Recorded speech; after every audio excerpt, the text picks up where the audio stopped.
कोकणामध्ये महायुतीमधील वाद पुन्हा एकदा चव्हाट्यावर आलाय। आमदार महेंद्र थोरवे आणि महेंद्र दळवी यांनी पुन्हा एकदा रायगडच्या पालकमंत्री पदावरून निशाणा साधलेला आहे। गोगावलेंना पालकमंत्री पद न देता सर्वच स्वतः पदरात पाडून घेण्याची तटकरेंची सवय असल्याचं आमदार दळवींनी म्हटलं।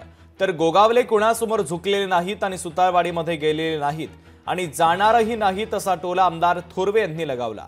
येत्या निवडणुकीमध्ये ठाकरेंना तटकरेंना डोक्यावर रुमाल घ्यायला लावणारच अशी खोचक टीका देखील महेंद्र थोरवेंनी केलेली आहे।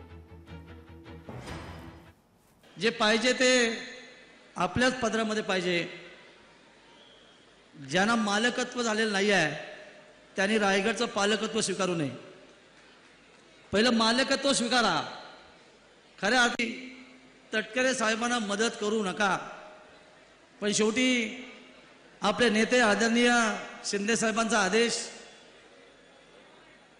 तुम्ही काही करा पण ती शीट आली पाहिजे।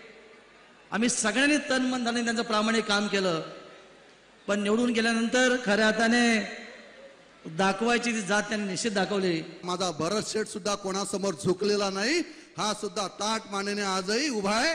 कधी सुतारवाडीला गेलेला नाही, तर पालकमंत्री द्या म्हणून सुतारवाडीला गेलेला नाही आमचा भरत शेठ, आणि कधी जाणार नाही, कारण आम्ही शिवसैनिक आहोत। आमच्या नसा नसात बाळासाहेबांच्या विचारांचं रक्त घुमत आहे। रुमाल खांद्यावर घेता काय?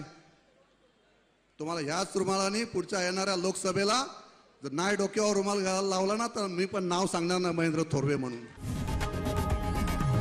लोकशाही मराठी ऐका, पहा, जागरूक रहा।